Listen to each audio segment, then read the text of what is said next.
One of my early breaks in my writing career was writing a script for Aawitan Kita. This was in 1975. But before this, I had already met the show host and producer, si Bibeth the UP Repertory Company.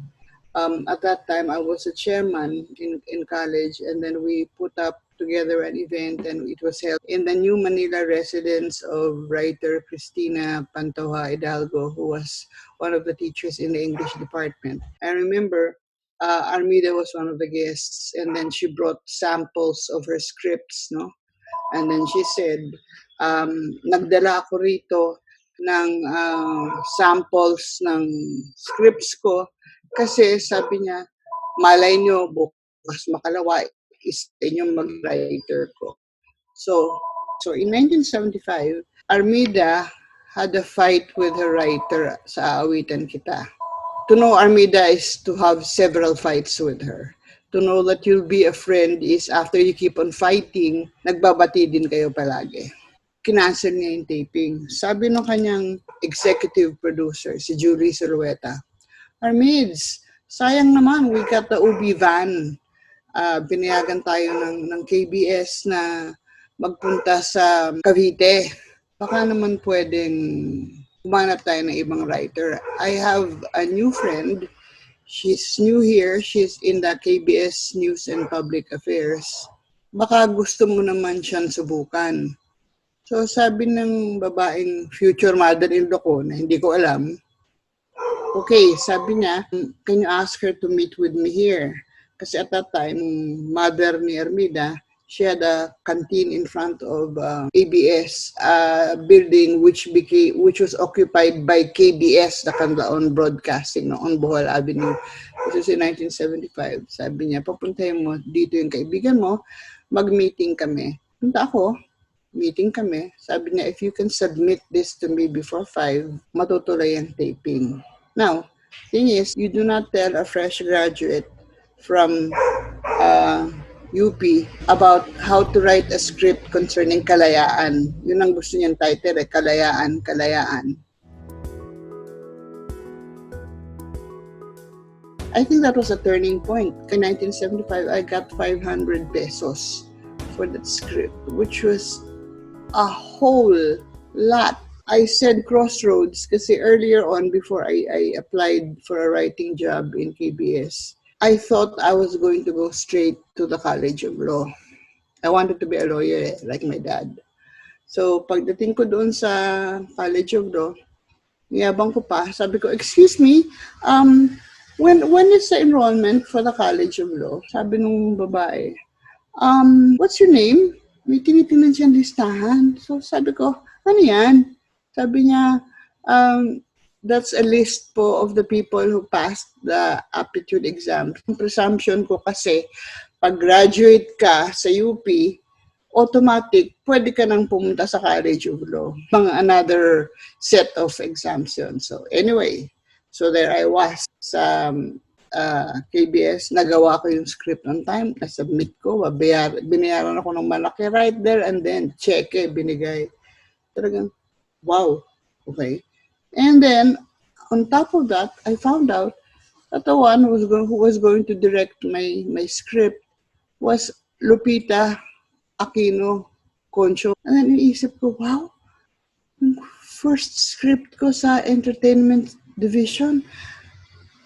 Ang magdidirect, kapatid ni Ninoy Aquino, ang producer ko at host, kapatid ni Juan Ponce Enrique. So, excited ako. So sabi ko, wow. So sabi nung dalawa, okay, punta ka rito, sabi nung ganun sa pull out the next day, and then you can ride with us. So of course, I was so excited. Iniisip ko kung anong mga pagchichismisan nila.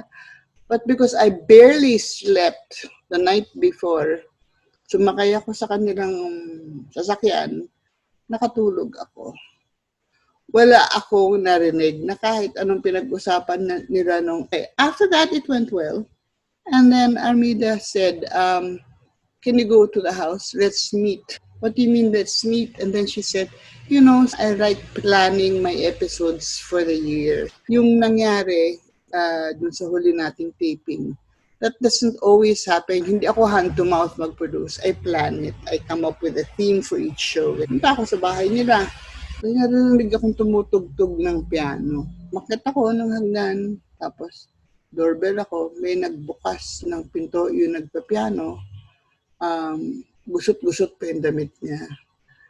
Ang pangalan, Carlitos. That's how I first met him. Carlitos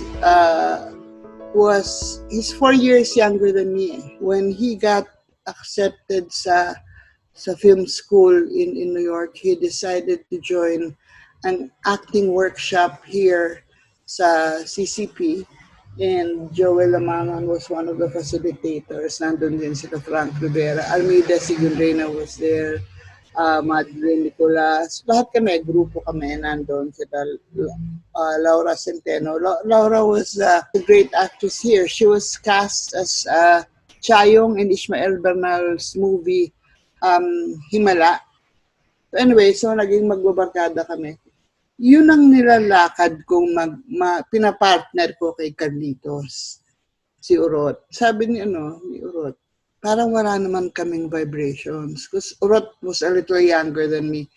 So mga 2 years ang tanda ko yata kay Urot. So sabi ni Urot sa akin, Bibeth, sabi niya ganun, ang bata niyan parang wala kaming vibration. Iyon na lang, sabi sa akin. So I said, anin ko yan, ang bata niyan sa akin lalo. So, wala nangyayari. Soon after the Aquino assassination, what happened was I got a visa to go to the US. And then my friend and I, another friend, si Chato Villanueva, we decided to make the break bago kami nagpunta sa Amerika para malaman kung ano bang magaganap sa atin dyan sa Amerika na yan. Nagpunta kami sa manghuhula, kay Rene Mariano. Ang hula sa akin, doon ko raw makikita ang magiging asawa ko. Ang pangalan daw starts with a letter C. Sabi niya, pero kilala mo na ito. At that time, I had just broken up with, hindi naman talagang seryosong relasyon, but there was a relationship with an Englishman whose name started with the letter C. And then, meron daw sa pangalan niya, letrang R. Uy, meron nga. Letter G. Letter I. Letter N. Akala ko yung Englishman. Okay. Hindi ko na-associate kay Carlitos nga kasi ang bata. My friend and I, si Chato, we were house guests in the apartment of Armida that she and her family owned. Carlitos was staying there. He was a film student at the NYU Tisch School of the Arts. So, magkaibigan kami. And then walang sparks, walang nothing. I mean, we were just friends. Kwento lang kami ng kwento. At kung magkwento kami, hanggang umaga, and then naging kasundo niya rin yung brother ko who was there at that time, si Bimboy. Nag-iisip na akong babalik na ako sa Manila. Sabi nung isang kasama namin doon, huwag ka munang bumalik sa Manila. Mainit ang ulo ng ibang tao sa'yo. Dahil daw sa mga pinagagawa mo sa mga rally. Sabi ko, hindi naman ako big fish. Small fry ako, hindi ako pag-iinitan. Makakabalik ako. Sabi nung kausap ko, you don't understand power. The really powerful don't order people to be killed. Their henchmen will do these things and then tell whoever, sir, kung sir, o ma'am, kung ma'am, huwag niyo nang isipin si Bibeth Orteza, we took care of her. Whether or not that was true, in the back of my mind, I was a breadwinner, big sister. I was the eldest in a family of 7. My father was a lay minister, Christian lawyer. He was president of the Christian Lawyers Association of the Philippines. I did not become breadwinner kasi ang galing ko, kasi bida ako, kasi mabait ako. No, it wasn't like that. It was because I saw in my parents the example to take care of other people. My father raise his children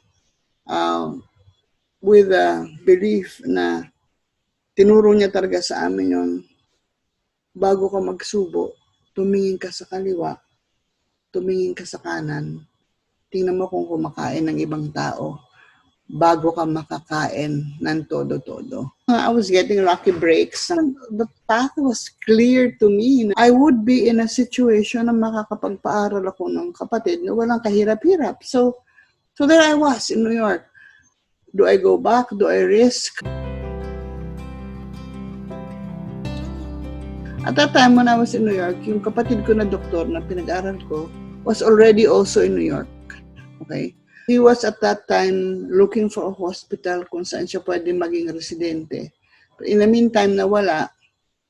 He was working as an assistant in a nursing home in Manhattan. So, I decided, wag muna. So, kung saan-saan kaming 3 weeks kami nakatira dito, 2 weeks ganyan. And then, what happened was, at a certain point in 1985, our friends who were mga pianista magko-concert sa Manila, si Rene Dalandan at si Raul Sunico, they asked us to apartment sit.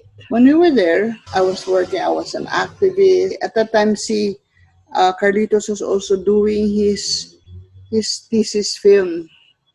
Ako ang sumulat. Kasi we based it on headhunters.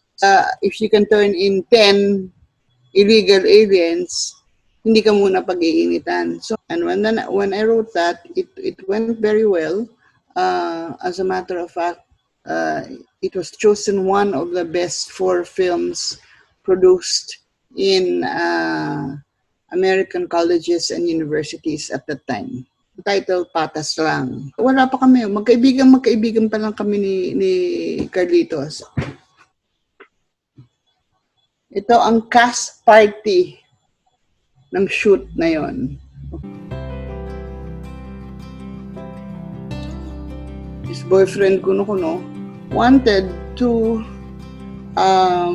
have a security investigation against me. Kasi raw baka daw spy daw ako ng mga Marcos. Si Carlitos at that time, sa habag siguro sa akin, hinahatid ako sa mga meeting. Holding hands kami kunyari. Kunyari may relasyon. Para lang mang-asar.